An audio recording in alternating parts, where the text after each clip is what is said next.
이 사진을 찍은 사진가는 매그넘 창립자 중에 한 분입니다. 조지 로저라는 분이 있는데요. 베르겐 벨젠 나치 수용소를 찍은 사진입니다. 처참한 유대인 학살 장면을 찍은 사진이죠. 여러분, 수잔 손탁, 우리 시대의 지성인 수잔 손탁이 그런 말을 했죠. 자기가 그 유대인 학살 사진을 10대 중반 때 보았는데 나의 인생이 이 사진을 보기 전과 본 후로 나누어졌다고 이야기를 하는 유대인 학살 사진을 보고 수잔 손탁이 엄청나게 충격을 받았고, 그 이후에 이제 사진의 사회적인 기능에 대해서 많은 연구를 해왔고, 또 그게 또 인연이 되었는지 이제 사진가와 함께 살았죠, 수잔 손탁이. 근데 조지 로저가 이제 이 사진을 찍고 난 다음에 찍은 사진을 보고 스스로의 잔인함에 엄청 놀라게 됩니다. 이 수많은 사람이 죽은 이 학살의 장면을 찍으면서도 그는 아름다운 프레이밍을 구성을 생각하고 찍고 있었다는 겁니다. 그래서 그 충격 이후에 그는 아프리카로 떠나게 됩니다. 그래서 인간의 존엄성, 순수함을 찾아서 2년 동안 차를 타고 29,000마일을 아프리카 대륙을 횡단하면서 문명의 저편에 있는 문명론자라고 자부했던 유럽인들과 다른 문명 저편에 있는 인간의 순수함, 존엄을 찾고자 했던 거죠. 아프리카 사람들은 수만을 인류 역사에서 학살하고 죽인 적이 없죠. 네. 여기 건강한 남성을 찍었는데요. 그 레슬링 선수 경기에서 우승한 남성입니다.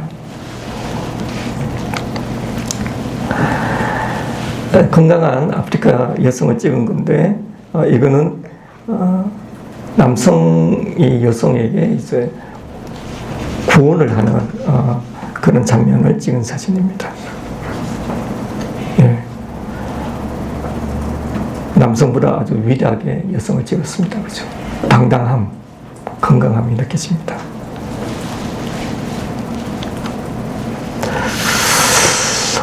제가 이제 박노해 시인의 사진을 보여주기 전에 조지 로저 사진을 보여주는 것은 바로 인간의 존엄을 찾고자 했던 조지 로저와 박노해 사진은 통하기 때문이라고 저는 생각합니다. 이 사진은 인도네시아에서 찍은 사진인데 2004년도에 아체에서 쓰나미로 많은 사람이, 수십만 명이 사망했어요. 그 쓰나미 이후에 9년 뒤에 그 마을에 갔더니만 이렇게 사람들이 해안가에 나무를 심어서 숲을 이루고 있었다는 겁니다. 예. 이 사람은 왜 이러한 행위를 하고 있는 걸까요? 예. 한 사람의 작은 행위가 10년이 지났을 때는 숲을 이루고 있었다. 그 행위는 그야말로 이제 인간의 존엄을 느끼게 하는 행위라고 볼 수 있겠죠. 사진은 굉장히 구체적인 걸 찍죠. 예. 근데 그 구체적인 행위를 보여줄 수 있는 게 또 사진이고, 구체적인 배경을 보여줄 수 있는 게 사진이고, 또 그 사진을 찍을 때 빛을 마주하고 역광으로 사람을 실루엣으로 찍고 나무를 심는 모습을 더 강조함으로 해서 더 거룩하게 느껴지게 한 게 아닌가, 그렇게 생각이 듭니다.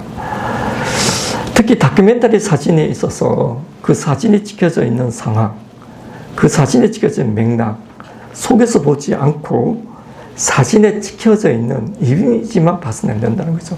조금 전에 제가 보여줬던 포토저널리즘도 마찬가지입니다. 그 사진이 보여주는 시각적인 것만 봐서는 안 된다는 거죠. 그 사진의 전후 맥락, 사회적 맥락, 정치적 사회적 상황 속에서 그 저널리즘 사진을 봤을 때 그 의미가 달리 느껴지고, 그 사진이 거꾸로 그 사회에 어떠한 반영을 불러일으켰는가, 사회적 메시지든가 이런 것도 함께 봐야 된다고 생각됩니다.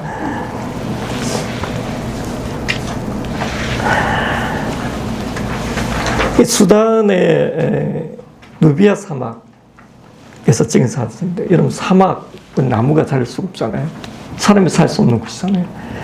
그 사막에 이 모래 벽을 이렇게 만들어서 물을 채우고 거기다가 나무를 심어서 사막을 막고자 하는 그런 인간의 모습을 보여주고 있습니다. 바로 이 사람의 행위 또한 바로 스스로의 자율로서의 행위, 행동이라고 볼 수 있겠죠. 내가 이 일을 해야 한다. 나름의 스스로에게 부과한 법칙에 따라서 행위를 하는 게 아닌가. 그래서 이런 행위의 모습을 찍은 사진에 대해서 우리는 진정으로 인간에 대해서 생각하게 하고 그 행위로 인해서 이제 도움을 느끼게 하는 게 아닌가, 그런 생각이 듭니다.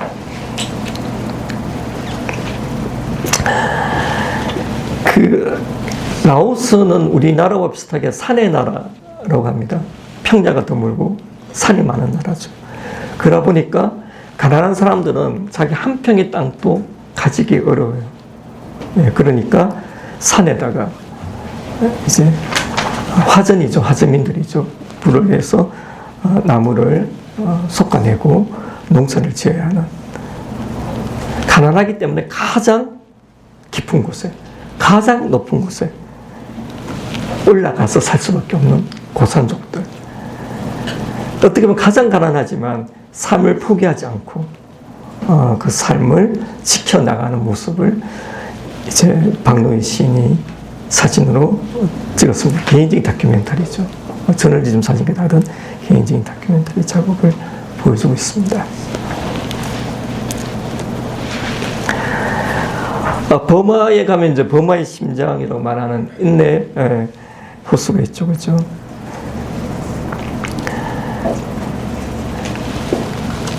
막 새벽에 빛이 들 때 어부는 자기 일과를 시작합니다. 햇빛을 맞으면서 그는 낚시, 고기잡이를 하는데 발로 노를 젓고 있어요. 그리고 손으로 그물을 던지고 온몸을 다 이용해서 노동을 해서 일을 하고 있는 모습입니다. 바로 그의 행동 자체의 몸짓이 주는 그런 부드럽고 치열함, 그리고 그 멀리 해가 동트는 모습, 이런 것들이 이제 시각적인 구성을 보여주면서 더 많은 이제 감동을 주는 게 아닌가 생각됩니다. 우리가 이제 그 사진으로 표현할 때 한 명의 어부만 찍었을 때하고 또 한 명의 어부가 중경, 원경에 있을 때는 단 두 명의 어부만 있다고 느끼지 않죠. 프레임 바깥에 더 많은 어부가 있을 것이다 라는 걸 상상하게 하죠. 사진은 프레임 안에서만 이야기하는 게 아니고 프레임 바깥에서까지 우리를 상상하게 해주는 그런 것이다 라고 또 말씀드릴 수 있을 것 같습니다. 인도에서 노동하는 여성들인데요, 흑백 사진인데 뭐 이 작품은 칼라로 찍었어도 좋지 않았을까 하는 생각이 드는데, 그 화려한 원색의 사리와 은팔찌로 치장한 라자스탄 여인들이 노동을 하고 있는 모습입니다. 굉장히 노동 자체는 고되지만 나름 옷을 갖추고 자기의 노동에 대해서 더 위험을 보여주는 그 라자스탄 여인의 모습을 강조해서 찍은 사진입니다. 네.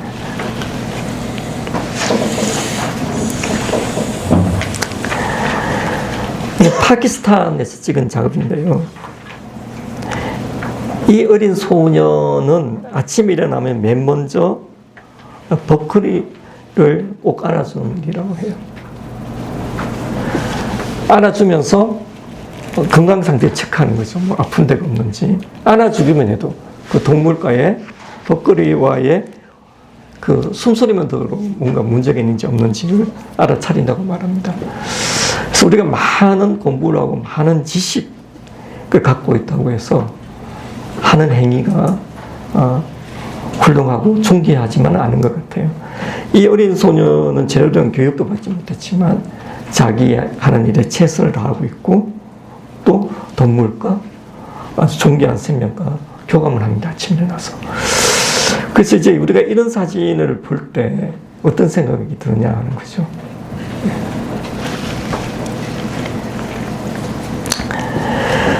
페루에서 찍은 사진입니다. 안데스군의 감자 농사를 찍은 장면인데요. 둘의 노동입니다. 공동 노동이죠. 공동 노동을 하는 모습입니다. 옥수수로 만든 막걸리를 잠깐 동안 휴식을 취하면서 서로 나누어 마시죠. 노동과 잠깐의 쉼 속에서 보여지는 노동의 의미, 가치를 느끼게 아닌가 싶고요. 그 안데스군이 워낙 높은 지대다 보니까 저 뒤에 만년설이 보이기도 합니다. 그래서 우리가 이제 사진과 글이 결합될 때 훨씬 더 감동을 주는 게 아닌가 하는 생각을 하게 되는데요. 이 둘의 노동을 하는 노동자가 한 말입니다. 기쁨이 없고 노래가 없는 노동은 삶이 아니지요. 내 삶에 감사합니다. 우리가 이제 분명히 한국 전쟁 당시에 비해서 80년대에 비해서 훨씬 더 잘 살지 않나요? 지금 너무나 잘 살게 되었잖아요. 경제 10위권이다 하고 그렇게 잘 사는데 왜 우린 더 행복감을 느끼지 못할까? 그리고 OECD 국가 중에 왜 이렇게 많은 사람들이 자살할까? 노인 자살률도 1위죠. 20, 30대 젊은이들의 자살률도 가장 높다고 합니다. 특히 20대 여성의 자살률도 높다고 하죠. 왜 이렇게 되었을까? 진정으로 우리 삶에서 행복이 무엇인가 이런 걸 우리 한국 사회에서 고민해야 되지 않을까 생각합니다. 이게 다 지나치게 물질만 쫓고 인문학의 교양이 부족하기 때문이라고 생각합니다. 근본적으로. 그래서 여러분들의 역할이 중요하다. 그런 말씀을 드리고 싶고요. 여기 이제 파키스탄에서 찍은 사진인데요. 노동을 하면서도 책을 읽는 모습 보세요. 당나귀에게 풀을 먹이며 밀밭 사이로 걷는 독서, 책을 읽고 있는 모습입니다. 해질 무렵이에요. 햇빛이 너무 강하면 책 읽기 어렵겠죠, 그죠? 해질 무렵에 일과를 어느 정도 마치고 당나귀에게 풀을 먹이면서 독서를 하고 있는 모습. 여기에서 이제 당나귀와 사람, 동물과 사람이 있고 또 풀이 있고 저 밀대, 저 멀리 갈대 같은 것들이 빛의 역감으로 빛나고 있습니다. 이런 것들이 이제 사진에서의 관계성 그리고 빛의 영향 이런 것들이 하나가 되어서 더 큰 감동을 만들어내고 시각적인 언어로 만들어낸다 이렇게 말할 수 있을 것 같습니다. 여러분 인도네시아에서 찍은 사진인데요. 너무 가난해서 고지대에 살 수밖에 없는 사람을 찍었어요. 그럼 이 사진을 찍기 위해서는 그 사진가도 그 높은 곳까지 가서 그들을 만나야 되겠죠. 그런데 이 사람들이 자기의 삶을 보여주기 위해서 로버트 카파가처럼 good enough, close enough를 생각해 볼 필요가 있죠. 로버트 카파는 뭐라고 했죠? 물리적 거리를 가까이 하는 것 못지않게 심리적, 정서적 거리를 가까이 해야 된다는 말을 했죠. 바로 이곳에 기꺼이 찾아가서 이들의 삶을 이야기하고자 하는 일종의 라포 형성, 공감의 과정이 이 사람들의 삶을 온전히 보여주고 있고 이 사람의 삶이 격조 있게 가난하지만 차를 마시면서 하루의 피로를 푸는 정갈하고 격조 있는 모습으로 찍었다고 생각됩니다. 가난하기 때문에 가난한 모습을 강조해야 된다. 이런 것에 대해서는 약간 반대적인 입장이에요. 가난한 사람들을 보여줄 때 오히려 인간의 고귀함을 드러낼 때 그들도 우리와 함께 존경받아야 된다는 생각을 더 갖게 하는 게 아닌가 그렇게 생각됩니다.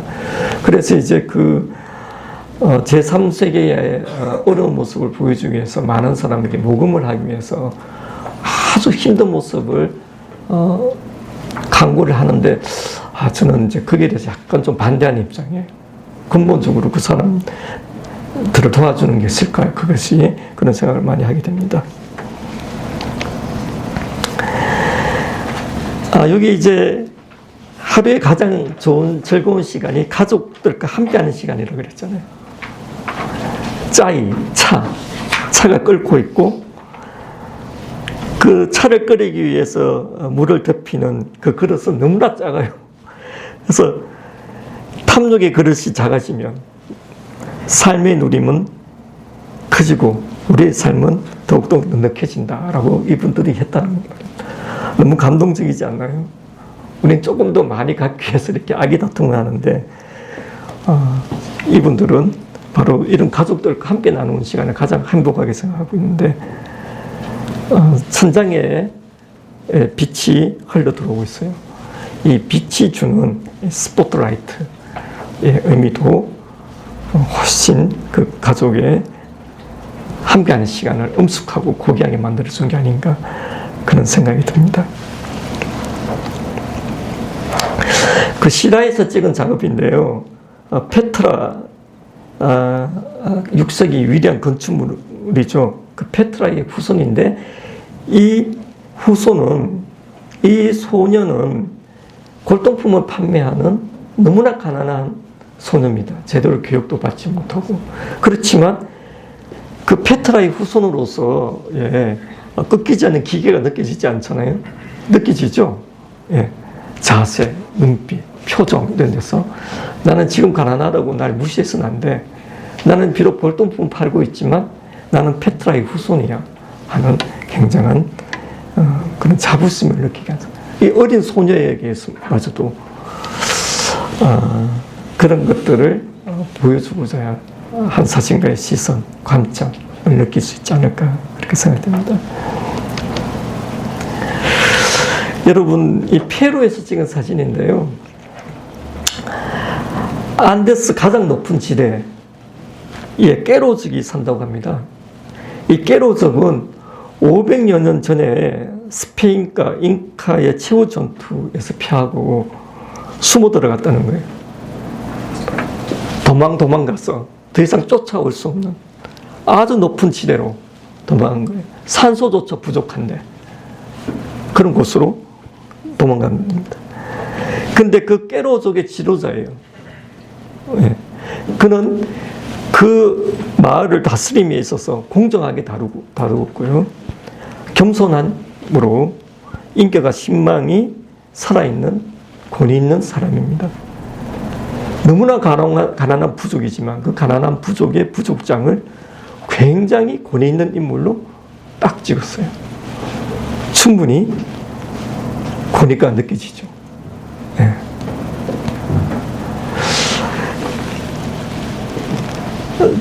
이게 더 이상 맞서서 싸우지 못하는 사람들이 살기 위해서 500년 전에 스페인 군인들이 쫓아오지 못하는 곳에까지 이렇게 갔다는 거죠. 너무 슬픈 이야기 아니에요? 근데 그들은 그 생명 유지하고 지금까지 살고 있고 자부심 갖고 있습니다. 여러분, 동물 중에 이런 동물이 있어요. 평화를 너무나 사랑하는 동물. 낙타입니다. 낙타는 싸움을 싫어하죠. 그래서 다른 동물이 살 수 없는, 싸움을 하지 않고도 살 수 있는 곳을 찾아 헤매서 사막으로 가서 살기 시작했어요. 너무나 평화로운 동물 아닌가요, 낙타? 그 방거의 시인이 밤늦은 시간에 전화가 왔더라고요. 전화가 와서 제가 사진 전화를 해도 괜찮을까요? 그렇게 말씀하시더라고요. 그래서 제가 박 시인께서는 시인이 되기 위해서 시를 쓴 게 아니지 않습니까? 그 당시의 노동을 시로 표현할 수밖에 없었기 때문에 시로 쓴 게 아닌가요? 그렇다면 지금 박 시인이 하고 있는 사진 작업도 마찬가지입니다. 전 세계 다니면서 이런 인류의 존엄을 찍고 또 분쟁 지역에 살아가고 있는 사람들을 알리기 위한 작업을 하고 있잖아요. 이것 또한 시를 쓴 것과 다르지 않다. 그렇게 제가 용기를 들었고요. 그 이후에 이제 사진 전시를 하게 되었습니다. 그래서 제가 박노해 시인 사진을 초기부터 쭉 기획을 하고 있는데요. 박 시인이 저는 사진을 통해서 말하고자 하는 것은 바로 이 존엄에 대한 거라고 생각합니다. 인간에 대한 존엄. 왜 인간은 존엄할까요? 바로 인간으로서의 자율적인 스스로 올바른 동기로 해야 되겠다는 일을 하는 그런 행위의 능력을 가진 사람들. 전 세계에 다니면서 보여주고 있다고 저는 생각합니다. 그리고 그 위대한 시인은 많지만 이 전 세계의 분쟁 지역을 다니면서 박시인처럼 많이 다른 시인은 없었던 것 같아요. 그래서 어떻게 보면은 가장 그 현장에 대한 것들을 체험한, 체득한 전 세계, 우리 한국에서도 굉장히 치열하게 살아왔었고, 전 세계에서도 그런 가장 소외되고 핍박받은 지대를 박시인만큼 많이 다른 시인은 없을 거다. 그렇게 생각되고, 그 속에서 나온 시는 더 큰 감동을 줄 것이라고 생각되고, 사진 동안 더 큰 감동을 줄 것이다. 그렇게 생각이 됩니다.